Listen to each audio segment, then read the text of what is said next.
नमस्कार, आप देख रहे हैं इंडिया न्यूज का छत्तीसगढ़ पेज। मैं हूं आशीष सिन्हा। पूर्व मुख्यमंत्री भूपेश बघेल ने एक ट्वीट कर दिया है। इस ट्वीट करने के साथ ही छत्तीसगढ़ में एक सियासी संग्राम शुरू हो गया है। अब उन्होंने ट्वीट में क्या कुछ कहा है, पहले आपको वो मजमून बताते हैं। उन्होंने कहा है कि 6 महीने के से 1 साल के भीतर छत्तीसगढ़ में मध्यवर्ती चुनाव हो सकते हैं, यानी विधानसभा के चुनाव हो सकते हैं। उन्होंने दावा किया है कि फडणवीस इस्तीफा दे रहे हैं, यानी देवेंद्र फडणवीस इस्तीफा दे रहे हैं। योगी जी की कुर्सी डगमगा रही है, डोल रही है। भजनलाल शर्मा जी डगमग डगमग कर रहे हैं।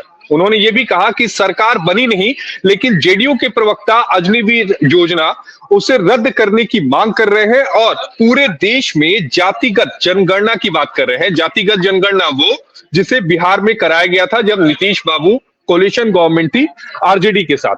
वो सभी मुद्दे जो राहुल गांधी जी लेकर आए हैं, अब वही सभी मुद्दे जो एनडीए के सहयोगी घटक दल है वो इन मुद्दों को उठा रहे हैं। और इसी मुद्दे पर बातचीत करने के लिए हमारे साथ हमारे छत्तीसगढ़ के ब्यूरो चीफ दीपक विश्वकर्मा जी हैं। दीपक जी, बेहद स्वागत है आपका। शुक्रिया।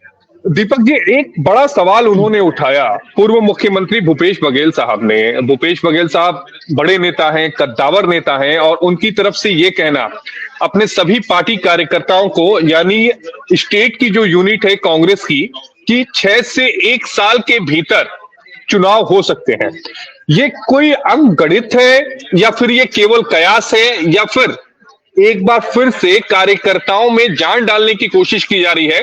क्योंकि ये बात उन्हें भी पता है कि 11 सीटों में से 10 लोकसभा की बीजेपी जीती है, 1 सीट वो जीते हैं। पिछली बार 2 जीते थे, यानी 2019 के चुनाव में, और 1 सीट हार गए। देखिए, आपने जो आखिरी में कहा उसको पहले दोहरा देता हूं कि ये कार्यकर्ताओं में जान फूंकने के लिए किया जा रहा है, और भूपेश बघेल इसको बखूबी जानते हैं।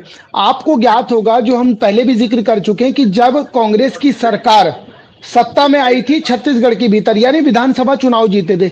विधानसभा चुनाव जीतने के बाद भूपेश बघेल को पता था मीडिया माइलेज कैसे है, दिल्ली का नेता कैसे बनना है, दिल्ली दरबार में पैठ कैसे बनानी है। तो राहुल गांधी और प्रियंका गांधी जो कहते हैं उनको ट्वीट कर देना, और यदि वो कहते हैं कि मोदी चौकीदार चोर है, तो उन्होंने चौकीदार चोर नहीं कह दिया, उन्होंने बता दिया कि चौकीदार के साथ साथ पूरी कैबिनेट चोर है। तो वो एक कदम आगे चलते थे। इसी तारतम्य में अब जो मौजूदा परिवेश है, दिल्ली में जो तमाम तरह की चर्चा हो रही है, उन सब का मिश्रण बना के उन्होंने ये कह दिया कि भाई साहब, ये सब तो चलता रहेगा। 6 महीने या 1 साल के भीतर उत्तर प्रदेश में भी चुनाव हो जाएंगे, महाराष्ट्र में भी चुनाव हो जाएंगे, और जहां पर प्रधानमंत्री शपथ ले रहे हैं, दिल्ली दरबार यानी केंद्र के चुनाव भी हो जाएंगे। इन्होंने तो चुनाव कराने की घोषणा कर दी। अब इस पे बयानबाजी हो रही है, उसको हम बाद में ले लेते हैं। आखिर भूपेश बघेल ने ये कहा क्यों, पहले इसको समझ लेते हैं। भूपेश बघेल ने ये इसलिए कह दिया क्योंकि जब महाराष्ट्र में नतीजे खराब आए तो फडणवीस ने कह दिया कि मैं जिम्मेदारी लेता हूं, मैं इस्तीफा लेता हूं। एक चीज। दूसरी चीज यह है कि राजस्थान में जिस तरीके के नंबर्स आए और भारतीय जनता पार्टी 14 सीटों के आसपास सिमट गई, क्योंकि उससे 4 महीने पहले राजस्थान में सरकार बनी थी और बहुत अच्छा मैंडेट मिला था। अब उसके बाद भजनलाल, क्योंकि नए मुख्यमंत्री था, नया प्रयोग किया गया, वसुंधरा को हटा के भजनलाल से भजन करवाया गया, यहां पर रमन सिंह को हरा के विष्णुदेव साय से साय कराया गया, उधर जातिगत समीकरण बैठा के शिवराज सिंह को विदा करके यादव जी को कमान सौंपी गई, और ये बताया गया देखिए, यादव सिर्फ अखिलेश यादव नहीं है, लालू प्रसाद यादव नहीं है, भारतीय जनता पार्टी भी कृष्ण जी के वंशजों को मुख्यमंत्री बना सकती है, और इसी आधार पर प्रयोग कराया गया। अब इन सब के बाद जिन राज्यों में रिजल्ट खराब आया, वहां की जो भारतीय जनता पार्टी की टॉप लीडरशिप थी, उसने खुद मान लिया और ये कह दिया कि भाई साहब, मौजूदा स्थिति यह है कि मेरी गलती है, मेरा दोष है, और मैं अपने पद से इस्तीफा देता हूं। इस वजह से इन सब का सम्मिश्रण करके एक घोल बनाया भूपेश बघेल ने। उस घोल को बनाने के बाद जाके उड़ेल दिया। अब इसको लेकर बयानबाजी शुरू हो गई है। ओपी चौधरी युवा है, रायपुर के कलेक्टर रहे, दंतेवाड़ा के कलेक्टर रहे, और मौजूदा राजनीतिक परिवेश में ओपी चौधरी के लिए कहा जाता है कि दिल्ली दरबार के बहुत करीबी हैं, अमित शाह के बहुत करीबी हैं। अमित शाह ने रायगढ़ में उनके प्रचार के दौरान ये तक कह दिया था कि आप इनको जिताइए, ये बड़े आदमी बनेंगे। और आज मौजूदा छत्तीसगढ़ की राजनीति में वित्त मंत्रालय उनके पास, और ये कहा जाता है कि वित्त मंत्री जो होता है वो आप मान लीजिए प्रदेश का सर्वे सर्वा होता है। ओपी चौधरी ने राहुल गांधी और भूपेश बघेल के लिए यहां तक कह दिया कि जो बच्चा सप्लीमेंट्री लेके पास होता था, अब वो गलती से सेकंड डिवीजन आ गया है, और यदि वो सेकंड डिवीजन आ गया है तो आप समझ सकते हैं, उसका खुशी का अंदाजा लगा सकते हैं। लेकिन यदि वो सरकार बनाना चाह रहे हैं तो उनको अभी कई और वर्षों तक इंतजार करना पड़ेगा, और कई और वर्षों से मतलब ये है कि मोदी सरकार अभी तो अपना कार्यकाल पूरा करेगी ही करेगी, आगे भी पूरा करेगी। और जिस अग्निवीर का आप जिक्र कर रहे हैं, उन्होंने माफ कीजिएगा, उन्होंने नीतीश कुमार के बयान का हवाला दिया। तो भूपेश बघेल की पुरानी रीति है, भूपेश बघेल अपने कद को बड़ा करने के लिए, अपनी बातों को रखने के लिए सीधा दिल्ली से तालमेल बैठाते हैं। वो किसी छोटे नेता को टारगेट नहीं करते, वो विष्णुदेव साय को टारगेट नहीं करेंगे, वो यहाँ लोकल लीडरशिप को टारगेट नहीं करेंगे, वो सीधा दिल्ली की बात करेंगे, वो सीधा प्रधानमंत्री के ऊपर कटाक्ष करेंगे, वो अमित शाह पे कटाक्ष करेंगे, वो राजनाथ पे कटाक्ष करेंगे। अब जो मौजूदा दौर है उसमें उनका बयान के यही मायने हैं, क्योंकि आज से पहले यदि आप उनकी बयानों की किताब खोलेंगे ना, तो आज जो कांग्रेस की गति हुई है, आज कांग्रेस जो 2 साल से ईडी के फेर में छत्तीसगढ़ में फरी है, ये सिर्फ बयान है। आप किताब खोल लीजिए, आपको हर पन्ने पे भूपेश बघेल का कोई ना कोई ऐसा बयान मिलेगा जिसमें या तो अमित शाह को ललकारते हैं या तो वो नरेंद्र मोदी को ललकारते हैं। इस बार भी उन्होंने सबका सम्मिश्रण बनाया और अपने ट्विटर पर उड़े। लेकिन दीपक जी, इसमें आपको ये नहीं लगता कि इस तरह के बयानबाजी से, देखिए होना तो कुछ नहीं है, आपको भी पता है, या हमें भी पता है कि इस तरह की कोई कार्रवाई नहीं होने वाली है, लेकिन आपको नहीं लगता कि छत्तीसगढ़ के जो मुद्दे हैं, जिन मुद्दों को वाकई उठाया जाना चाहिए, पूर्व मुख्यमंत्री होने के नाते, कांग्रेस का एक बड़ा चेहरा होने के नाते, वो मुद्दे पीछे होते जा रहे हैं, जो आम लोगों के जन सरोकार के मुद्दे हैं? देखिए, जन सरोकार के मुद्दों से जो राजनीतिक पार्टियां तो बहुत दूर हो चली हैं। लोकसभा का सबसे बड़ा ताजा उदाहरण है ये चुनाव। और किन जन सरोकार के मुद्दे ये नेता उठाएंगे? अगर बस्तर में कोई घटना होती है और यदि नक्सली बंद बुलाते हैं तो 2 दिन बाद या तो कांग्रेस का प्रतिनिधि उस पर सवाल उठा देता है, या तो अगर कोई नहीं उठाएगा तो कोई एक छुटभैया नेता उस पर सवाल उठा देगा कि ग्रामीणों को मारा गया, कैंप खुल रहे इसलिए हो रहा है, या तो उनका समर्थन कर देगा। जब इस तरह की चीजें होती हैं तो तमाम तरह के आरोप लगना लाजमी है। और जहां तक जन सरोकार के मुद्दे की बात है तो ये चुनाव ले लीजिए, इससे पहले का चुनाव ले लीजिए, जन सरोकार के मुद्दे से किसी को नहीं पड़ी है, किसी को नहीं पड़ी है कि गरीब 2 रोटी खाए या ना खाए। सबको मंदिर की बात करनी है, मस्जिद की बात करनी है और तमाम दूसरी बातें करनी है। और सबसे महत्वपूर्ण बात यह है कि भूपेश बघेल यदि इस तरह की बात कर रहे हैं तो भूपेश बघेल तो 45,000 से अपनी खुद की सीट हार गए, वो भी वो सीट जिसमें वो दम्भ भर रहे थे कि इस बार हम बहुत अच्छा रिजल्ट लेके आएंगे। आप सोचिए, 4 महीने पहले तक एक पार्टी का मुखिया, प्रदेश का मुखिया, जिसने छत्तीसगढ़ियावाद की चर्चा की, छत्तीसगढ़ी की चर्चा की और ये कह दिया कि कांग्रेस है वो छत्तीसगढ़ियावाद चाहती है, लेकिन भारतीय जनता पार्टी छत्तीसगढ़ियावाद से परे है, इनको घिन आती है, ये नफरत करते हैं।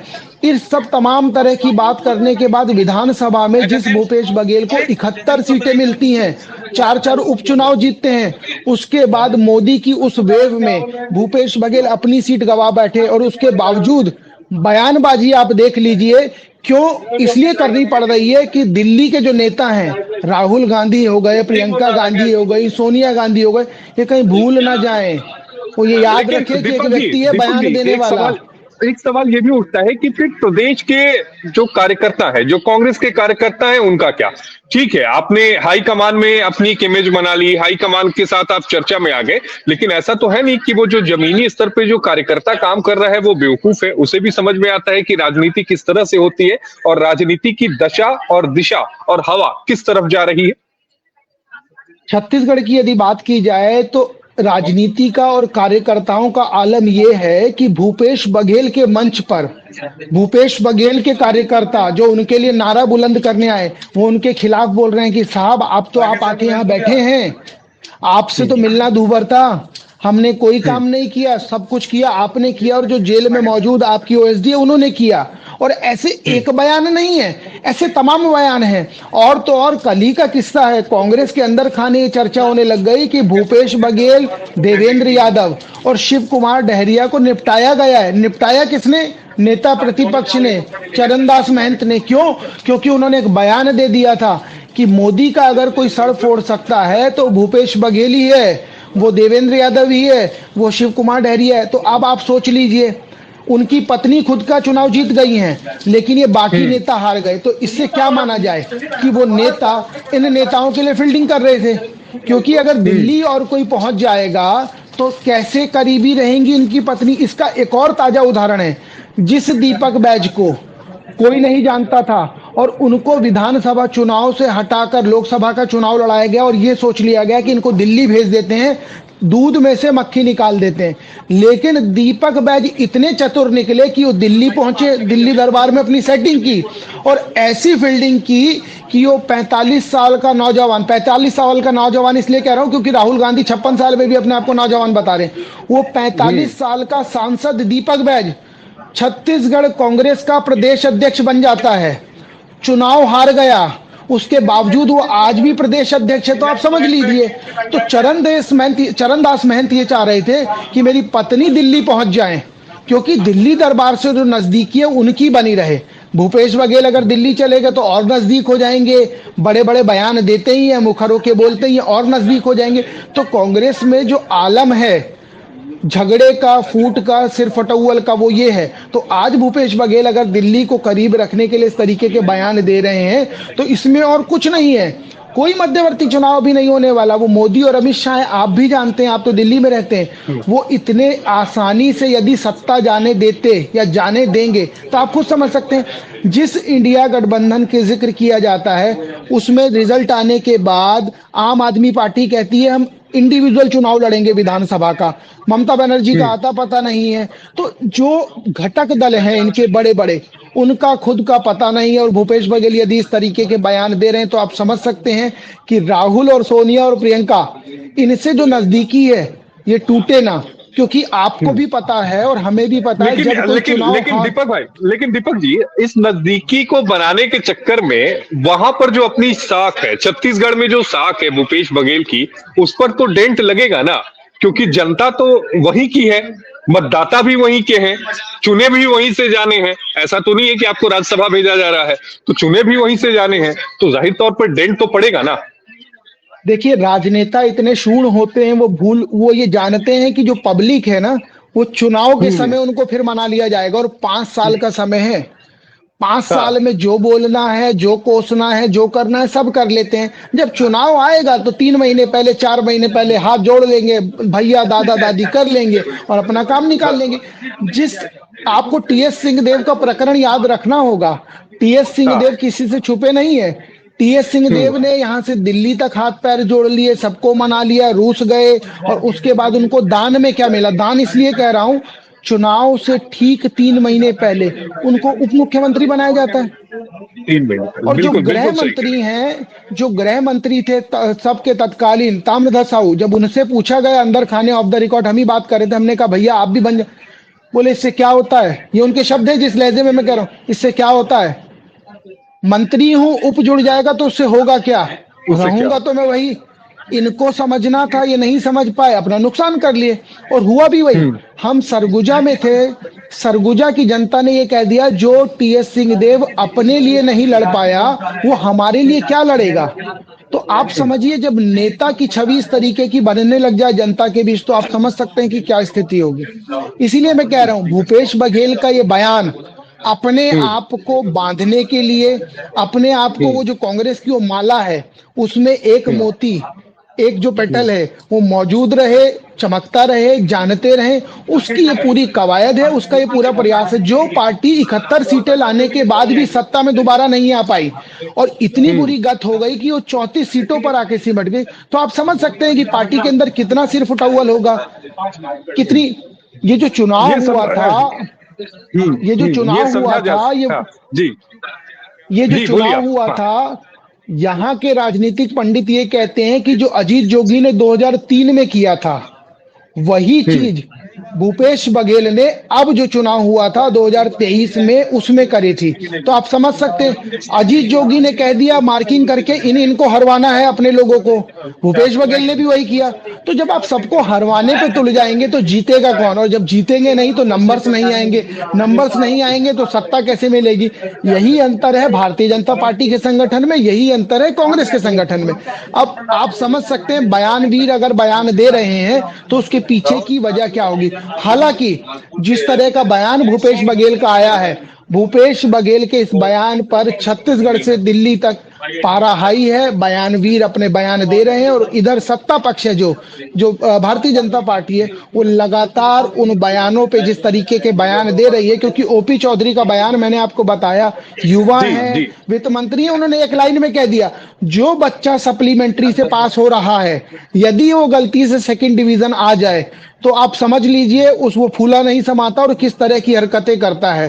तो वो सबसे बड़ा उदाहरण है। और तमाम मंत्रियों ने इस तरह के बयान दिए, चाहे वो राम विचार नेताम हो, चाहे वो केदार कश्यप हो, चाहे वो अरुण साहू हो, चाहे वो विजय शर्मा हो। तो ये बयान रुकने वाले नहीं है, लेकिन भूपेश बघेल के इस बयान ने जरूर जो सियासी पारा है उसको बढ़ा दिया है।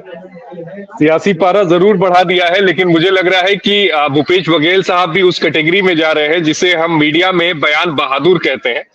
उम्मीद है कि सीनियर नेता हैं वो रास्ते पर आए और जनता के सरोकार के मुद्दे अगर वो उठाएंगे, जनता की बेनिफिट वाले मुद्दे उठाएंगे, तो अगली बार सत्ता में आने का एक विकल्प होगा। अगर बयान बहादुर बनेंगे तो हश्र जो हमने विधानसभा में देखा, जो लोकसभा में देखा, वो किसी से छुपा नहीं है, तो वो भी हो सकता है। दीपक जी, आपका जुड़ने के लिए बेहद शुक्रिया। दीपक जी हमारे साथ छत्तीसगढ़ से जुड़े हुए थे, जिन्होंने पूरी खबर पर विस्तार से हमें बताया। अगर आपको वीडियो पसंद आया हो तो चैनल को लाइक करें, सब्सक्राइब करें। धन्यवाद।